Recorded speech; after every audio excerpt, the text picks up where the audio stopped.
friends, it's Sara, and today we're going to talk about the Magical Readathon.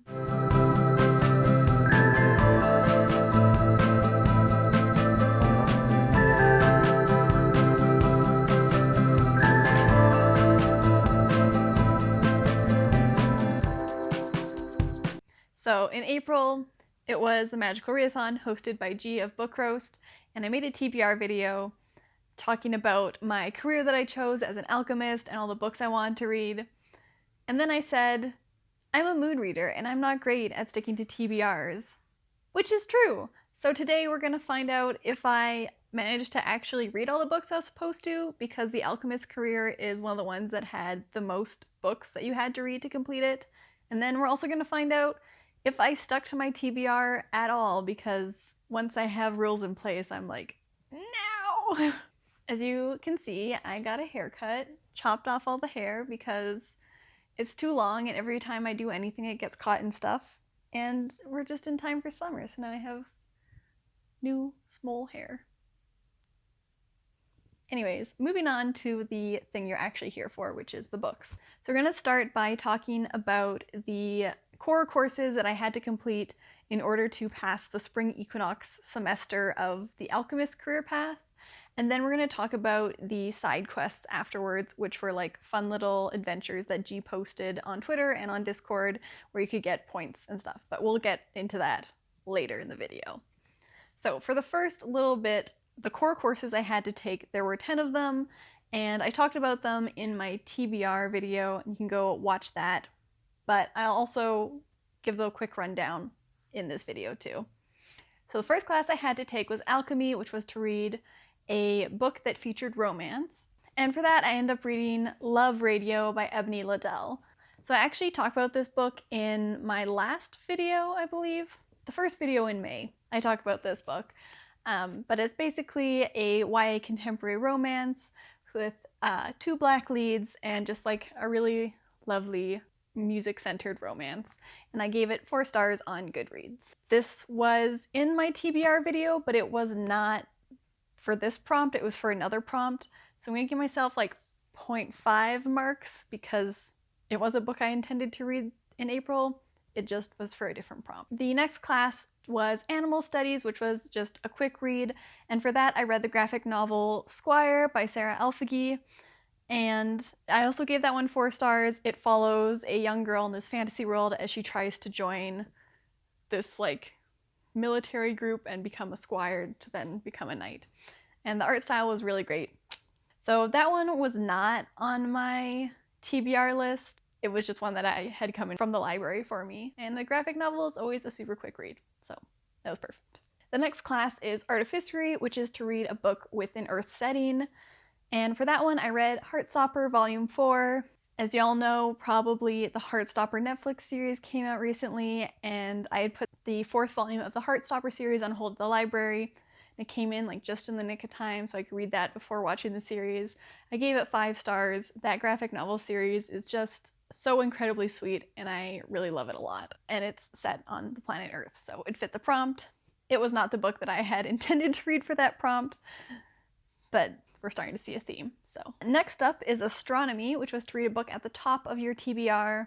I was originally going to read The Legacy by Yrsa Sigurðardóttir, but that had to go back to the library before I got around to it. So instead I read When You Get the Chance by Emma Lord, and this is a YA contemporary novel, which is kind of a gender-bent Mamma Mia style story about a girl trying to find her mother based on live journal entries that she had found on her father's old live journal account. I gave that one 4 stars. It was very cute, a good kind of like spring summery read. Lots of fun. The next class was Demonology, and that was to read a book with the word shadow in the title. For that one I read Shadow of the Titanic by Andrew Wilson. This is one that was on my TBR because it's the only book that I have to read that has the word shadow in the title. So this is about like the Titanic disaster, but it follows a bunch of the survivors after the disaster and kind of talks about their life and how the Titanic affected them post ship sinking. So it was really good. I gave it 4 stars as well, and was a little bit of a departure from my normal Titanic readings. Normally I just want to read about the ship sinking, but this was really neat to see how it affected their lives as well. So now we're at 1.5 books that I kept from my TBR and ended up actually reading. It's okay, we're fine. So up next is Elemental Studies, which was to read a book under 100 pages, and I read the picture book Sylvia's Bookshop by Robert Burleigh, and it was great. 5 stars, great picture book about Sylvia Beach, who started the original Shakespeare and Company. The art was super pretty, had lots of fun facts in the back about Shakespeare and Company, and it was just a great read. Would recommend. And that was a book on my TBR, because it was the only book I had that was under 100 pages. Turns out people don't tend to write books that are under 100 pages. So up next was the inscription class, and for that I had to read an intimidating read, and I chose Candide by Voltaire. This was a book that one of my friends had recommended me for my reading 12 books from 12 friends over 12 months challenge that I'm doing throughout the year. And it's translated from French, and it's like a classic and kind of like a philosophical book a bit too. So I was really scared to read it. I ended up giving it 3 stars. It was absolutely nuts. Just bonkers stuff happening in here. Not at all what I expected. And just everything happened so much so quickly. So it was quite the ride. And that was another one for my TBR. We're kind of on a roll here of things that I read for my TBR. It's better than I expected, not gonna lie. Up next is Lore, which was to read a mythology-inspired book, and I was originally going to read Legendborn, but then I got an ARC in the mail of Zachary, Ying and the Dragon Emperor by Xiran Zhao, and I had to read this immediately, so this ended up fulfilling the prompt because it is about Zach Ying, whose VR headset is possessed by the spirit of China's first emperor, and talks a lot about Chinese history and mythology and kind of like the legends around historical figures. So I thought that fit the bill and gave me an excuse to read this super exciting middle grade novel. And I gave it 4 stars, but like closer to 4.5. I also have a whole video where I do a more in-depth review of that book, so I'll link that down below and up top if you want to check that out as well. Okay, so we're down to the penultimate challenge, and that was Restoration, which is to read a book featuring healers. And for this one, I stuck to my TBR again, and I read Transcendent Kingdom by Gyasi. This one I kind of like was playing with, kind of stretching the prompt a little bit, because it follows a neuroscience grad student as she studies kind of the effects of like addiction on rats, and then also deals with her mother who was in a depression, and previously she had also like lost her brother to addiction, so it's a whole bunch of like science and religion and like mental illness. But I thought like neuroscience, that's kind of like healing, you know, she's looking at like the brain and if you can stop addiction in the brain, so I counted that as a healer, and I gave it 5 stars. It was an excellent read. It was also a recommendation from a friend. It was one of those books where I was just like, man, like I can really tell there's a lot of like themes and stuff in here that like interconnect. I'm just like not smart enough to really make those connections, but it was still a really good book. I really enjoyed it, and I really want to read Homegoing by that same author. So the last prompt that I had for my alchemist career was for the Spells and Incantations class, and that was to read a collection of short stories or essays. And for that, I read Bad Feminist by Roxane. This one was on my TBR as well, as was the previous one, and I gave this 3 stars. It is not what I thought it was gonna be. It's a lot more of like a memoir collection of essays than like talking about feminism. And there's a lot of like pop culture analysis in this, which I also was not expecting. So like it's not bad, it was just not what I thought it was gonna be going into this. And sometimes I was like, I don't care about the pop culture things because that's not like a movie or TV show or whatever that I am invested in. I don't know. It still was pretty interesting and like had good discussions around race and feminism, but overall I think it could have taken out a few of the essays. It would have been better. Sorry, Roxane Gay. So those are all of the ones for my main semester. I read 5.5 books from my TBR video, so 55%, you know, that's not bad. That's a passing grade. But it's also, you know, half the books I did not read that I had planned to, so could have been better. So now we're going to talk about the quests that we did.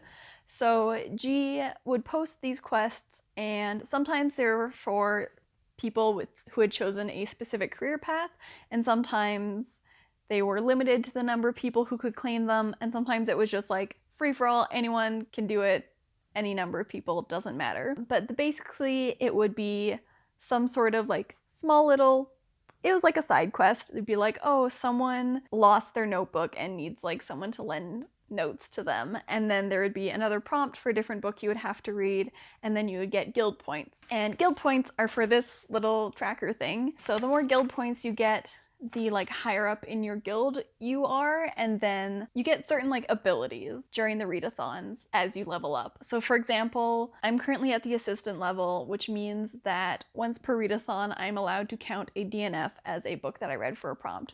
So if I started reading something for a prompt and then I was like, I really am not enjoying this, I don't want to continue reading it, then I could be like, you know what, I'm gonna count it and just like not finish the book. But then as you get like further up, you're allowed to like double up books for prompts and stuff like that, and you also get points every time you complete a readathon.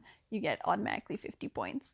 So completing the readathons and then also doing these side quests are ways to like level up your character, and it's completely optional, but it's like a super fun extra little challenge. So during the readathon I did complete 4 of these quests. So the first one was the Scroll of Standstill, and for that one I had to read a 5-star prediction, and I read My Fine Fellow by Jennieke Cohen, which was a kind of Victorian era YA retelling of My Fair Lady, which was pretty fun and like had a lot of like culinary stuff happening in it. Made me pretty hungry, but that was a good book. I gave it 4 stars on Goodreads. The next quest I completed was called Rare Ingredient, and it was to read a book with the letter D in the title. For that one, I read The Enchanted April by Elizabeth Van Arnhem, which was on my TBR for, I think, the prompt for like reading a book with an earth setting, but this was a gift from my lovely friend Emma, and it's one of her like favorite classics, so I wanted to read this one and managed to use it for the quest instead of my main courses. So this follows 4 women in the 1920s who escape their normal lives and go to Italy and just kind of like rest and relax, and just like the wonderful Italian countryside helps them become better people and like happier with their lot in life. So it's a very lovely springtime read, and I gave it 4 stars on Goodreads. The third quest that I completed was called Missing Spellbook, and for that one I had to read a book that I borrowed from the library, which is like a lot of the books that I read. So I ended up reading Ophelia After All by Raquel Marie, and this is a YA contemporary book that follows Ophelia as she goes through high school and sort of comes to terms with her sexuality and starts like falling for a girl for the first time, and it's just like a really lovely coming of age story.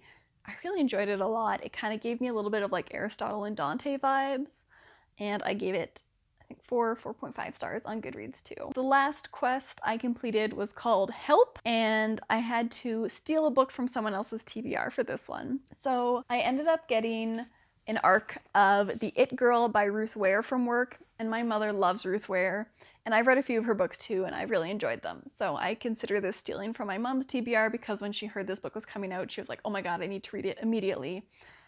And then I got the arc for it from work, because it doesn't come out until July 12th. But this was really good. I gave it 4 stars on Goodreads as well. It's like a dark academia cold case murder mystery, and it's like pretty chunky for a Ruth Ware book, but it was really interesting, had some good twists as always, and I had a lot of fun with it, and it wasn't as scary as some of her other stuff, thank god. So those are the 14 books that I read for the Magical Readathon Spring Equinox, and it was a lot of fun. I really liked the option to do like these side quests where you could get points and then also like read more books. That was really fun as well, even though I already picked one where I had to read 10 books. Summer's gonna be terrible. I think I have to read 14 books in the August one.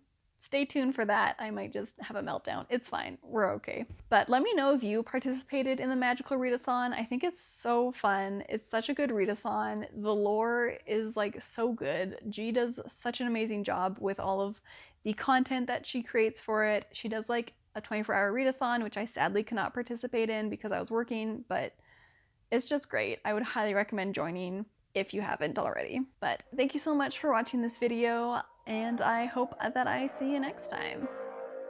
I forgot to talk about my hair. It's okay, I can do that now. Or ignore that. Okay. Anyways, they're already in the 20s.